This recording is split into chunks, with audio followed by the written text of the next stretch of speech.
अपना परिचय दूंगा, क्योंकि बहुत सारे लोग ऐसे भी हो सकते हैं इस मंच पे जो मुझे पहली बार सुन रहे हों। तो परिचय मैं देना चाहूँगा, लेकिन उससे पहले मैं अपने आप को खुशनसीब इस बारे में भी मानता हूँ कि परलवाइन इंटरनेशनल में और पीवीसी मेटा में अपनी ज़बरदस्त धाक पूरी इंडिया में, पूरे भारत में, पूरे विश्व में बनाने वाले सागर सुमन जी आज होस्टिंग कर रहे हैं और मुझे उनके आमंत्रण पर बोलने का अवसर मिला। यह भी मेरा सौभाग्य है। तो उन्होंने एक शब्द बोला कि आवाज़ राजस्थान से लखनऊ तक जानी चाहिए। मेरी बड़ी इच्छा है कि मेरा भी लखनऊ में एक मकान और घर अवश्य हो, क्योंकि ये उत्तर प्रदेश की राजधानी है। लेकिन मैं भगवान भोलेनाथ की नगरी वाराणसी का मूल निवासी हूँ, यहीं रहता हूँ। और ये मेरे अपलाइन भी हैं भगवान भोलेनाथ, क्योंकि मेरा अपलाइन तो किसी दूसरे कंपनी में जा चुके हैं, तो मैंने इन्हीं को अपना अपलाइन बना लिया है। तो ये मेरे अपलाइन भी हैं, तो इनसे मैं बहुत कुछ सीखता रहता हूँ। ये सब उनकी सफलता की वजह से है। और एक छोटा सा परिचय फिर से देना चाहूँगा, धनंजय कुमार वर्मा। 3 अगस्त 2003 से मैं पत्रकारिता में हूँ और लगभग इतने ही समय से मैं मल्टी लेवल मार्केटिंग को भी एंजॉय कर रहा हूँ। लेकिन मेरे पास अनुभव सिर्फ 3.5 साल का है जो मैंने परलवाइन को दिया है, जो परलवाइन में बिताया है।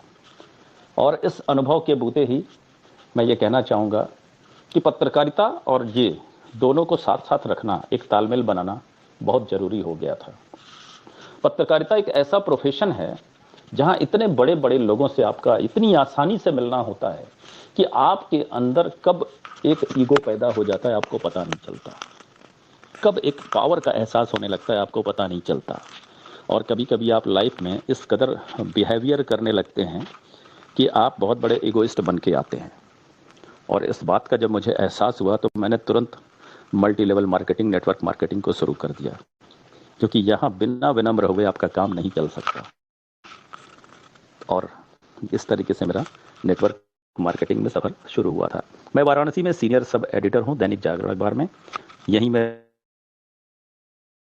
और मैं 3.5 साल से परलवाइन को एंजॉय कर रहा हूँ। इसके पूर्व मैं 30 अक्टूबर को इस आराध्य मंच पे आया था और आज फिर इस मंच ने मुझे याद किया है। इस 20 दिन में जो हालात पैदा हुए हैं उस पर कुछ चर्चा अवश्य करूँगा।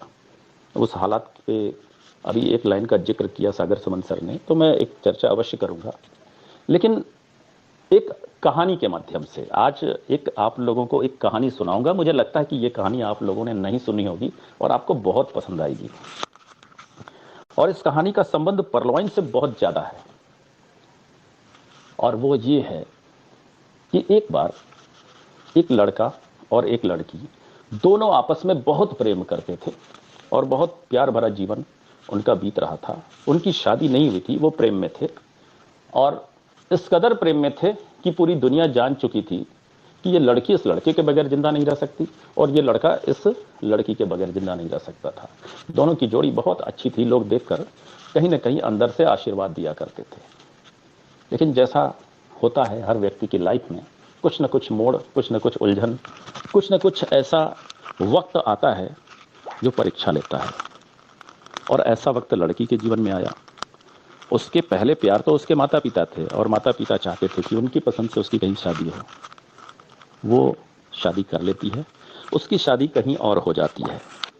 और जिस दिन दुनिया वालों को ये बात पता चलती है कि लड़की की शादी कहीं और हो गई, तो उनको बहुत दुख होता है इस बात का कि अब इस लड़के का क्या होगा, ये तो मर जाएगा इसके बिना, ये तो इसका पूरा जीवन बर्बाद हो गया, ये नहीं होना चाहिए था। लेकिन जिसने भी इस शादी के बाद उस लड़के को देखा, वो पहले जैसा मस्त, बिंदास, खुशहाल अपना जीवन जी रहा है। लोगों को बड़ा अचंभा हुआ, बहुत आश्चर्य हुआ कि ये कैसे संभव है। ये तो दोनों एक दूसरे के बिना जो रह नहीं पाते थे, आज वो उसकी शादी हो गई, कहीं और चली गई, फिर ये कैसे रह ले रहा है, क्या राज है इसका। तो लोगों ने कहा कि भाई किसी सदमे में हो, कि पागल तो नहीं हो गए हो, तुम्हें दुख नाम की चीज नहीं है क्या, उस लड़की से तुम्हें प्यार नहीं था।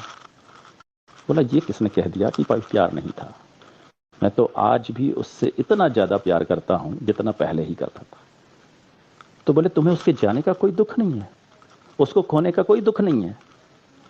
उसने कहा कि जिसने खोया है दुख तो उसको होना चाहिए, मैं तो आज भी उसको उतना ही प्यार करता हूं। दरअसल उसने एक प्यार करने वाले को खोया है, तो दुख तो उसको होना चाहिए, मैं क्यों दुखी हूं, मैं तो आज भी उसको उतना ही प्यार करता हूं। इस कहानी का मंतव्य समझिएगा। पर्लवाइन वो लड़का है जिसके अंदर 82 लाख लोगों की लाइफ, प्यार भरी लाइफ बदलने की ताकत है, प्यार भरी लाइफ बनाने की ताकत है। लेकिन जो इसे छोड़कर जा रहे हैं, दरअसल दुख उन्हीं को होना है। इस पर्लवाइन को कोई फर्क नहीं पड़ता। ये अपनी 82 लाख की कम्युनिटी से वैसे ही आज भी प्यार करता है जैसे पहले करता था। अगर आपकी आईडी पर्लवाइन में लगी है तो आपका लाइफ बदलना श्योर है, श्योर है। आज नहीं तो कल बदल जाएगा। आपके विचार ही एक दिन आपको शर्मिंदा करेंगे जो पर्लवाइन के प्रति आज नेगेटिव सोच रहे हैं। तय है, होना ही है। तो यही वजह थी इस कहानी के सुनाने की कि हम उन पर ध्यान क्यों दें जो हमें छोड़ के जा रहे हैं। हम खुद को इतना वैल्यूएबल क्यों ना बनाएं कि लोग हमारे पास आए, लोग हमारे पास आए। हम खुद में गुलाब की खुशबू क्यों ना पैदा करें कि लोग हमारे पास आए, हमें कहीं जाने की आवश्यकता नहीं पड़ेगी। और पर्लवाइन में वो पावर है। अभी अभी वो पावर दिखा जब अंकित सर ने कहा कि $70 प्रतिदिन, यानी 2 लाख रुपए महीने। ये कोई मामूली बात है? 2 लाख रुपए पर मंथ, और ये पावर पर्लवाइन में है। आजकल बहुत सारे सवाल आते हैं। मुझे तो मौका बहुत दिन के बाद मिला है मंच पर आके स्पीच देने का, लेकिन बहुत सारे सवाल मेरे पास पर्सनली कॉल आते हैं। मैं सबका फोन रिसीव करता हूं, नहीं कर पाता हूं तो कॉल बैक करता हूं, जिसमें 90% सिर्फ एक सवाल होता है, एक ही सवाल कि सर ऑटो पुल कब आएगा, ऑटो पुल कब आएगा। एक सवाल। और ये सवाल खुद पूछने वाले पर भी बड़े सवाल खड़ा करता है। ये सवाल जैसे ही कोई पूछता है मैं समझ जाता हूं इनको प्लान की कोई जानकारी है ही नहीं आज तक। मैं इसी मंच पर एक बार डॉक्टर डेनियल जॉनसन सर की कितनी इनकम है इस प्लान से जो सीधे सीधे दिखाई देती है, उसके बारे में चर्चा किया था। और अभी किसी एक व्यक्ति से पूछ दूं जो ऐसा सवाल करते हैं कि ऑटो पुल कब आएगा, तो शायद वो नहीं बता पाएंगे। पर्लवाइन इंटरनेशनल वाले भाग को देखें, पीवीसी मेटा को अभी अलग रखते हैं, उस भाग को देखें हम, तो मैं एक बात बताना आपको चाहूंगा कि पर्लवाइन ने आज तक किसी एक व्यक्ति को ₹1 नहीं दिया है, 1 डीपी नहीं दिया है। जो भी दिया है उसने एक बहुत बेहतरीन सॉफ्टवेयर बना के आपको दिया है और कहा है कि अब आप इसका इस्तेमाल करो और आप एक दूसरे को अमीर बनाओ। क्राउड फंडिंग का सिस्टम है। और आपके अपलाइन ने अगर आपको प्लान सही तरीके से नहीं दिया है, इस क्राउड फंडिंग के सिस्टम को कुछ और बताया है, डिजिटल बैंक बता दिया या डीपी प्रोग्राम बता दिया या कुछ और बता दिया, तो सवाल तो खड़े ही होंगे। क्राउड फंडिंग का सिस्टम है और एकदम अच्छे तरीके से, क्योंकि मैंने उस दृश्य को देखा है जब मैं जुड़ा था पर्लवाइन में 15 अप्रैल 2019 में। उस समय टीम परफॉर्मेंस वॉलेट नहीं आते थे। उस समय कुछ ही दिन हुए थे जो coral, onyx, quartz, amethyst, topaz जैसा ऑटो पुल लॉन्च हुआ था। उसके पहले का 1-2 वीडियो मेरे पास आया था। मैं बताना चाहूंगा कि क्या होता था एक्चुअल में। $20 की ज्वाइनिंग थी, डॉलर होता था, डीपी जैसी कोई चीज़ थी ही नहीं, तो डीपी प्रोग्राम होने का कोई मतलब ही नहीं बनता। क्योंकि पर्लवाइन तो 2015 में आया, मैं 2019 में जुड़ा। इस 3.5 साल में डीपी जैसी चीज़ थी ही नहीं, तो डीपी प्रोग्राम होने का कोई मतलब नहीं है। और ऐप भी बाद में आया, तो डिजिटल बैंक भी होने का कोई मतलब नहीं है। और क्राउड फंडिंग कैसे है ये मैं आपको अब बताने जा रहा हूं। समझिएगा इसके मूल स्वभाव को, क्योंकि जब आप मूल स्वभाव को समझेंगे तो आप कहेंगे कि अब तो हम प्रधानमंत्री नरेंद्र मोदी जी को भी प्लान दे सकते हैं, क्योंकि ये लीगलिटी के दायरे से पूरी तरीके से लीगल चीजों को फॉलो करने वाला सिस्टम आपको दिखेगा। तो उस समय क्या होता था, 30 डीपी की बात करें तो 30 डीपी से अगर किसी की ज्वाइनिंग होती है, इस सिस्टम का सॉफ्टवेयर तुरंत इस पैसे को कहां कहां बांटता है न जाने कितनी बार प्लान में बता दिया जा चुका है। आपके अपलाइन को 15 डीपी, टीम परफॉर्मेंस वॉलेट में आपके 8 अपलाइन को जो क्रम से ऊपर की ओर हैं उन्हें 1.25 डीपी, 1.25 डीपी यानी 10 डीपी, और 5 डीपी ऑटो पुल में।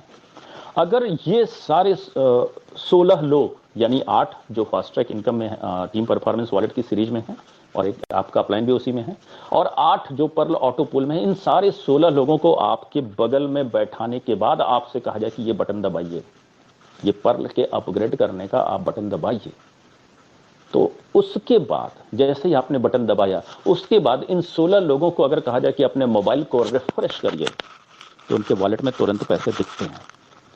तो उन्हें ये पैसा किसने दिया? डेनियल जॉनसन सर ने। है थे क्या वहां पे? आपने दिया, आपने उन्हें दिया, बतौर डोनेशन दिया। तो फिर डेनियल जॉनसन साहब ने आपको क्या दिया? कुछ भी नहीं। उन्होंने एक सॉफ्टवेयर दिया जिसकी मदद से आपने उन लोगों की जो उनकी जीवन में कुछ सपने हैं उसको पूरा करने के लिए अपना हिस्सेदारी दी, डोनेशन दिया, और देते समय भी आपको पता था कि इस पैसे के बूते आपको कुछ भी नहीं मिलने वाला। सिर्फ एक चीज मिलेगी कि आप एक अंतरराष्ट्रीय कम्युनिटी का हिस्सा बनते हैं। हिस्सा जब आप कोरल का अपग्रेड करते हैं तो क्या वहां डेनियल जॉनसन साहब होते हैं? ये जिनको पैसे जाते हैं, अगर वो मोबाइल को रिफ्रेश करें तो उनको तुरंत विदिन अ सेकंड दिख जाते हैं। तो इस सिस्टम में पब्लिक एक दूसरे को पैसा देती है। डेनियल जॉनसन ने आज तक किसी एक व्यक्ति को कोई एक पैसा नहीं दिया, बल्कि जो बच गया वो रख लिया। कोरल अपग्रेड करिए 10 डीपी बच जाते हैं, वो रख लेते हैं। ओनिक्स अपग्रेड करिए 10 डीपी बच जाते हैं, वो रख लेते हैं। क्वार्ट्ज करिए तो 100, एमेथिस्ट करिए तो 500, टोपाज करिए तो 1000, रूबी करिए तो 2000। ये जो बच जाता है वो और रख लेते हैं। दिया कब इन्होंने? चूंकि डीपी इनके सॉफ्टवेयर का है, इनके सिस्टम का है, जिसको पैसा देकर इन्होंने आपको बेचा था, तो जब आप इसका विड्रॉल लगाते हैं तो उसी में से आपको वापस कर देते हैं। इसके सिवाय उन्होंने किया क्या? और आप पूछते हैं कि ऑटो पुल कब आएगा? ऑटो पुल को तो आपने रोक के रखा है। ऐसे सवाल करने वालों से मेरा एक सवाल है कि पर्लवाइन इंटरनेशनल में लास्ट ज्वाइनिंग आपने कब लगाई थी? और नहीं लगाई थी तो ऑटो पुल आएगा कैसे? तो ऑटो पुल डेनियल जॉनसन सर ने नहीं, स्वयं सवाल करने वाले ने रोक रखा है। इस बात को उसे समझना पड़ेगा कि जो पर्लवाइन इंटरनेशनल है वो क्राउड फंडिंग का सिस्टम है। अभी भी बहुत सारे लोग क्राउड फंडिंग को अच्छे से नहीं समझते हैं, तो मैं समझा देता हूं। समझना चाहिए। क्राउड यानी भीड़, फंडिंग यानी फंड किया जाना। जब भीड़ किसी को फंड करे तो इसे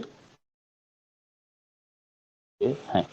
अपने देश, अपने इंडिया, अपने भारत की बात क्या, मैं पूरी दुनिया के किसी भी देश की बात करूं तो हर कंट्री में सोशल क्राउड फंडिंग और donation based crowd funding legal है, पूरी तरीके से लीगल है। यानी अगर प्रधानमंत्री के राहत कोष में पैसे जाते हैं तो क्या प्रधानमंत्री आपसे अपील करते हैं कोई मुझे पैसे दीजिए? पूरे कोरोना काल में न जाने कितने लाख करोड़ रुपए उस फंड में गए। किसने दिया? क्राउड ने। किसने फंडिंग की? क्राउड ने। जितनी भी पॉलिटिकल पार्टियां हैं इनको पैसे जाते हैं, कौन फंडिंग करता है? क्राउड। और आप खुद भी क्राउड फंडिंग करते हैं। हो सकता है आज भी कुछ लोग करने जाएं, जिनको कहीं किसी के घर शादी में जाना हो, वो एक लिफाफे में कुछ ना कुछ कैश रखकर जाते हैं कभी उपहार देने के लिए। ये क्या है? Crowd funding. जब क्राउड फंडिंग किसी थर्ड पार्टी के माध्यम से किया जाता है, उसके जरिए, व्हाट्सएप के जरिए आपको कोई मैसेज आया, फेसबुक के जरिए आया, टीवी, अखबार, किसी भी अन्य मीडिया के जरिए आपको एक ऐसा मैसेज मिलता है कि यहां एक बच्चे की तबीयत खराब है, अगर उसको 1 करोड़ लोग भी 1-1 रुपए दे दें तो उसकी लाइफ हो सकती है, बन सकती है। उससे अपील करते हैं कि आपसे जो मदद बने कर दीजिए। ऐसा व्हाट्सएप और फेसबुक पे आपने कई बार देखा होगा। 10 करोड़ लोगों तक आज के युग में मैसेज जाने में विदिन अ सेकंड लगते हैं सर। विदिन अ सेकंड, या 10 मिनट कर ले, 15 मिनट कर ले, थोड़ा बढ़ा लेते हैं टाइम को। 10 से 15 मिनट में करोड़ों लोगों के पास जाते हैं, 10 करोड़ से ज्यादा। 1 करोड़ लोगों ने सिर्फ 1 रुपए उसको फंड करने की कोशिश की तो उसके पास 1 करोड़ रुपए पहुंचते हैं। यह है क्राउड फंडिंग का पावर। दान देना, स्वैच्छिक दान देना दुनिया के किसी भी देश में अपराध में नहीं आता, और दान में पैसे पा जाना दुनिया के किसी भी देश में अपराध की श्रेणी में नहीं आता। तो परलवाइन में जो आपकी इनकम है आपको ही आपके ही किसी भाई बंधु ने आपको दी है, उसने दान किया, न वो अपराध की श्रेणी में आता है, आपको दान मिला न ही अपराध की श्रेणी में आता है, और आप अमीर बनते गए हैं। तो फिर ऑटोपुल आपने ही रोका है। डेरियल जॉनसन सर ने तो अपना सिस्टम सॉफ्टवेयर आज भी चालू रखा है। तो ये सवाल सिर्फ इसलिए आता है क्योंकि उनके अपलाइन ने उनको सही तरीके से प्लान नहीं दिया है। एक और लोग भी अक्सर सवाल करते हैं कि मेरा लाखों का इन्वेस्टमेंट हो गया, अब बताइए इसमें कहीं इन्वेस्टमेंट की कोई गुंजाइश है? जहां आप डोनेशन करने जाते हैं, जब भी आप स्वेच्छा से किसी को कोई दान देते हैं तो आप उसकी मदद करने के लिए देते हैं, और जब अपलाइन सही नहीं बताएगा तो आप इसे डोनेशन समझेंगे, इन्वेस्टमेंट समझेंगे। इन्वेस्टमेंट क्या होता है, इसकी परिभाषा क्या होती है, उनको पता ही नहीं। इन्वेस्टमेंट वो चीज होती है जिसके अगेंस्ट कोई रिटर्न आपको मिलता हो। क्या परलवाइन के प्लान में ऐसा कहा गया है कि आपके इन्वेस्टमेंट के अगेंस्ट कोई रिटर्न मिलेगा? वो तो फिक्स होता है, या तो सालाना मिलेगा, या तो छमाही मिलेगा, या तो तिमाही मिलेगा, या तो फोर्टनाइटली आएगा, या पर डे आएगा। रिटर्न ऑन इन्वेस्टमेंट, इसी को आरओआई कहते हैं। क्या अपना सिस्टम आरओआई प्लान है? अगर नहीं है तो फिर इन्वेस्टमेंट आपने किया क्यों? तो एक सवाल ये भी है, और ये अज्ञानता का सवाल है। ये पूरी तरीके से अज्ञानता का सवाल है। तो मैं अब आपसे एक बात कहना चाहूंगा, और वो बात ये है, और वो बात सिर्फ इतना है कि आपको अमीर बनना है, ऐसी आपकी इच्छा है, और आपकी जो इच्छा है वो सिर्फ आपकी कैपेसिटी से पूरी होगी। मैं अब आपकी सच्चाई आपको बताने जा रहा हूं। आप अमीर बनना चाहते हैं, ये आपकी इच्छा है, और आपकी इच्छा आपकी क्षमता से पूरी होगी। दुनिया के किसी भी सिस्टम में रहिए, चाहे परलवाइन हो, चाहे ट्रेडिशनल बिजनेस हो, चाहे जॉब हो, नौकरी हो, दुनिया के किसी भी पैसे कमाने वाले सिस्टम में रहिए, अगर आपको करोड़पति बनना है, अगर आपको अरबपति बनना है, तो ये आपकी इच्छा है, और इस इच्छा को पूरी करने के लिए आपके अंदर वो क्षमता होनी चाहिए। और हर इंसान को अपनी क्षमता के बारे में बखूबी पता होता है। तो जो आपकी इच्छा है, या तो उसके बराबर अपनी क्षमता बढ़ा लीजिए, नहीं तो जो आपकी क्षमता है उसी के बराबर अपनी इच्छा कर लीजिए। गणित के फार्मूले की तरह साफ है ये। और अगर इसके बावजूद इस फार्मूले को आप नहीं समझ रहे हैं तो दुनिया को नहीं, आप खुद को धोखा दे रहे हैं। कोई चमत्कार नहीं होने वाला है, कोई चमत्कार नहीं। इस धरती पे आने के बाद आपको श्रम करना ही पड़ेगा, आपको संघर्ष करना ही पड़ेगा, आपको बहुत सारी कठिनाइयों का सामना करना ही पड़ेगा, क्योंकि ये इस धरती का जो दस्तूर है ना, उसने भगवान राम को भी इसी संघर्ष से गुजरने को मजबूर किया, और जब गुजरे तो मर्यादा पुरुषोत्तम राम बन गए। जब अंकित जी को मैं देखता हूं कि जब वो स्विग्गी के डिलीवरी बॉय थे, तो क्या संघर्ष था। मैं देखता हूं ऐसे लोगों के जीवन को, लेकिन उस संघर्ष के दौर से आज गुजरने के बाद आपके सामने $748 का टोकन फार्मिंग करते हैं और $70 पर डे की वहां पे पहुंचते हैं। तो ये उन संघर्षों की बुनियाद पे ये इनकम आती है। आप कब करेंगे ये संघर्ष?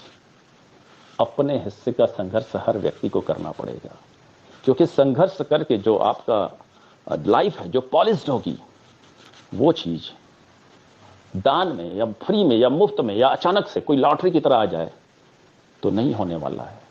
आपको पैसा चाहिए, आपको पैसा चाहिए। कभी सोचा आपने कि पैसे को भी आप चाहिए या नहीं? पैसा किसके पास है? जितने भी दुनिया में सफल लोग हैं, चाहे वो टाटा हो, चाहे वो अंबानी हो, चाहे वो बिल गेट्स हो, एलन मस्क हो, जेफ बेजोस हो, या फिर वॉरेन बफेट हो, पैसा जिसके भी पास है, जरा उनको देखिए और उनकी योग्यता को देखिए, आपको समझ में आ जाएगा कि पैसा उन्हीं के पास जाता है और उन्हीं के पास रहता है। और जिनके पास वो योग्यता नहीं है, गलती से पैसा आ भी जाता है, तो उनके पास से उसको जाने में देर नहीं लगती। सवाल ये नहीं है कि आप अमीर बन रहे हैं, सवाल ये है कि आप अमीर बने रहेंगे। वो हुनर कहां से लाएंगे? इसके लिए आपको खुद ही आगे आना पड़ेगा। और मुझे पता है कि आप में यह क्षमता है, क्योंकि अभी मैं एक सवाल पूछूंगा, इसका जो आप जवाब देंगे वही बता देता है कि आपके अंदर यह क्षमता है। मैं एक सवाल पूछता हूं, मुझे पता है कि यह जवाब सब देगा, लेकिन फिर भी पूछता हूं कि सवाल क्या है, जानिए। अगर आपके जीवन में जो बीता हुआ 10 साल है, जो बीत चुका है 10 साल, अगर आपको ये अधिकार दे दिया जाए कि आप उस 10 साल बैक जाकर के फिर से अपनी लाइफ को जिए, फिर से अपनी लाइफ को जिए, तो क्या आप वैसे ही जीना पसंद करेंगे जैसे पिछला 10 साल बीता है, या उससे बेहतर? अजित सर, क्या जवाब होना चाहिए? उससे बहुत बेहतर। सर, ये तो आपने जवाब दिया, यही जवाब सबका है। इसका मतलब अगर आप ये जवाब देते हैं कि उससे बेहतर, तो वो इंसान आप ही हैं, और जो इसके पहले जो 10 साल आपने जिया था वो भी इंसान आप ही हैं। यानी आपके अंदर बेहतर करने की क्षमता है, तभी आपने ये जवाब दिया, और ये हर इंसान में बेहतर करने की क्षमता होती है। बस हनुमान जी की तरह उसे याद दिलाना पड़ता है। लेकिन ये याद रख लीजिए कि बिना अपने हिस्से का संघर्ष किए हुए आप अगर करोड़पति अरबपति बन गए, तो डेफिनेटली बिहार के सुशील कुमार की तरह एक्सीडेंटल करोड़पति बन जाएंगे। जो कौन बनेगा करोड़पति में, 5 करोड़ तो जीत जाते हैं, लेकिन आज उन्हें यूट्यूब पे सर्च करेंगे तो अपने गांव में साइकिल पर दूध की सप्लाई करते हुए दिख जाएंगे, कर्ज में डूबे हुए, क्योंकि अपने हिस्से का संघर्ष नहीं किया। तो पैसे को संभालने का हुनर उनको नहीं आया। और पैसा आना कोई बहुत बड़ी बात नहीं है, लेकिन पैसे को संभालना, उसको संभाल कर रखना, यह बहुत बड़ी बात है। आप सभी भगवान की पूजा करते हैं। अभी अभी जब टोकन फार्मिंग हो रही थी तो बहुत ही सुंदर श्लोक अजित सर ने सुनाया। कभी देखा है लक्ष्मी जी के साथ किसके साथ वो ज्यादा रहती हैं? वो भगवान विष्णु की पत्नी है, उनके साथ रहती है। उनको पालनहार कहा गया है। यानी ब्रह्मा जी ने सृष्टि इस दुनिया को बना दी, लेकिन विष्णु जी जो पालनहार हैं वो इस दुनिया का पालन करते हैं। और साइंटिफिकली मैं प्रूव कर दूंगा कि पालन वही करते हैं। आपके बस में है अपना पालन करना, तो अपनी अंगुलियों को जरा 2 फीट का कर लीजिएगा 2 महीने बाद। अपने कद को जरा 8 फीट का कर लीजिएगा 2 साल बाद। आपके चाहने से आपका शारीरिक विकास होता है क्या? नहीं होता है। यह वही ऊपर वाला करता है।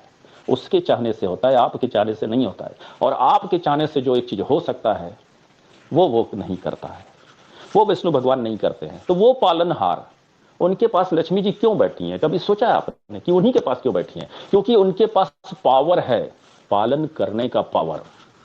आपके घर में पावर किसके पास होता है? घर के अभिभावक के पास। आपके शहर में पावर किसके पास होता है? डिस्ट्रिक्ट मजिस्ट्रेट के पास। आपके स्टेट में पावर किसके पास होता है? मुख्यमंत्री के पास। और आपके देश में पावर किसके पास है? प्रधानमंत्री के पास। तो प्रधानमंत्री इस देश का भाग्य बदल सकता है। किस चीज का पावर? पैसे का नहीं, नॉलेज का पावर। नॉलेज का पावर। तो जिस दिन आपके पास नॉलेज का पावर होगा, ये लक्ष्मी का स्वभाव है, वो वहीं जाके बैठ जाएंगी और कभी नहीं जाएंगी। अब आप दुनिया के सारे धनाढ्यों को देखिए। सर, विजय माल्या भी है और बिल गेट्स भी हैं, नीरव मोदी भी हैं और अपने टाटा सर भी हैं। पैसा तो गया था सबके पास, कहां पर टिका है? नीरव मोदी का प्रत्यर्पण करने का आदेश हो चुका है, भागे थे भगोड़े बन के, और इसी तरह एक दिन विजय माल्या भी आ जाएंगे। लेकिन क्या टाटा पे उंगली उठी? नहीं उठी। आपको एक और लाइव एग्जांपल देता हूं। धीरू भाई अंबानी के 2 पुत्र, बंटवारा हुआ, दोनों को एक समान संपत्ति, एक समान धन दिया गया, लेकिन एक आज कहां पे है, दूसरा देश के टॉप 100 में भी नहीं है।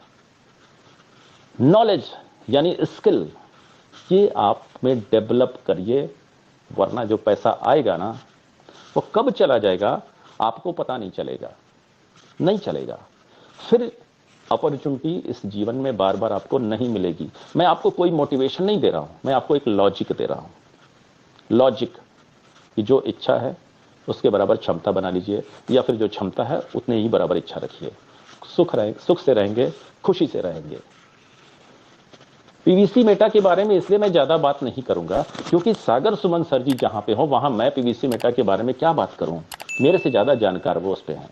सवाल आएगा तो जवाब अवश्य दे सकता हूं, लेकिन मैं सिर्फ और सिर्फ आपको, यानी जो लोग मुझे आज सुन रहे हैं, मैं उनको कह रहा हूं कि वो खुद में बदलाव लाएं। कोई दूसरा बदल नहीं सकता आपको। ऊपर वाले ने जो ब्रेन दिया, पूरे शारीरिक संरचना के विकास का जिम्मा उसने लिया, लेकिन बोला ब्रेन तो आपको दिया है पूरी धरती पे 84 लाख योनियों में, सिर्फ आपको दिया है, तो इसका डेवलपमेंट आपको ही करना पड़ेगा। और ब्रेन को क्या चाहिए? इंफॉर्मेशन। Information, only knowledge. चलिए इसको भी लॉजिक से समझाता हूं, क्योंकि जब तक आप ये समझेंगे नहीं तब तक पैसा आपके पास आएगा नहीं, और आ गया तो टिकेगा नहीं। चलिए लॉजिक से समझाता हूं। एक माता पिता है, उनको जुड़वा बच्चे हो गए। अब उस जुड़वा बच्चे को क्या माता पिता उसके पालन पोषण में कोई भेदभाव करेंगे? मुझे नहीं लगता। दोनों उनके जिगर के टुकड़े हैं, उनका अंश है। जो एक बच्चा खाएगा पिएगा वही दूसरा भी खाएगा पिएगा।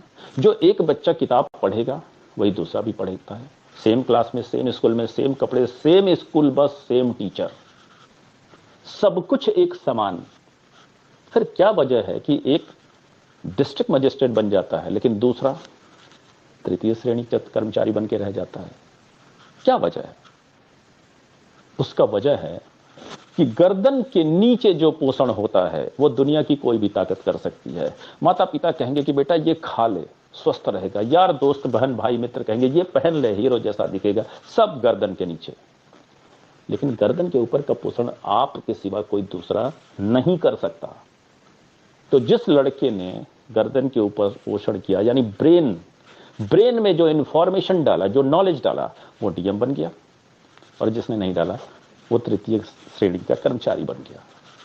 सब कुछ एक समान मिला था। अगर आप इस सत्य को झुठला रहे हैं तो आप खुद से झूठ बोल रहे हैं, और इससे भयानक कोई बात नहीं हो सकती। इससे भयानक कोई बात आपके लिए नहीं हो सकती। इसको भी मैं लॉजिक से बता सकता हूं। मैं कोई मोटिवेशन नहीं दे रहा आपको, सिर्फ जो मैं पढ़ता हूं वही मैं आपको बता रहा हूं, और लॉजिक से बताऊंगा। पिछली बार भी बताया था। सोनू शर्मा जी कहते हैं कि ये कार है, इसका फोटो लगा लो, एक दिन आती है। सच में ये लॉजिक काम करता है, लेकिन उसका लॉजिक मैंने बताया था कि ये आता कैसे है, आज भी बताऊंगा। आप जब प्लान देने जाते हैं सर, तो बहुत सारे लोगों के बहुत तरह के जवाब होते हैं। मैं जुड़ तो जाऊंगा लेकिन काम नहीं कर पाऊंगा। ये जवाब मिलता है कि नहीं मिलता है सर? आप लोगों को, बहुत लोगों ने सुना होगा, मैं जुड़ तो जाऊंगा लेकिन काम नहीं कर पाऊंगा, या फिर मुझसे ये नहीं होगा, या ये बड़ा कठिन ही कार्य है। लोगों के पास जाना, प्लान देना, समझाना, ये तो बहुत ही कठिन कार्य है। मुझसे बहुत बड़ा नेटवर्क नहीं बन सकता, ये मेरे वश की बात नहीं है। ऐसा आप बोलते हैं कि नहीं बोलते हैं? सर ऐसा बोल करके आप सामने वाले को टाल नहीं रहे हैं। ऐसा बोल करके आप अपनी लाइफ से एक ऐसी बात बोल रहे हैं जो आपकी पूरी लाइफ को बर्बाद कर सकती है। जो आप बोलते हैं कि मुझसे ये ना होगा, या फिर जुड़े तो जाऊंगा काम नहीं करूंगा, इससे पूरी लाइफ बर्बाद हो जाती है। चलिए इसके लॉजिक को समझते हैं कि लाइफ आप अपनी कैसे बर्बाद करते हैं। मैं बार बार एक बात कहता हूं कि अपनी तरक्की में आप स्वयं बाधक है, दूसरा कोई नहीं। उसके पीछे का लॉजिक आज में आप जो भी बोलते हैं, आपकी स्पीच में जो भी शब्द होते हैं, जो भी आप बोलते हैं, दरअसल वो आपके विचार में होता है, वही तो आप बोलते हैं। और जो आपके विचार में होता है वही आपके मन में होता है।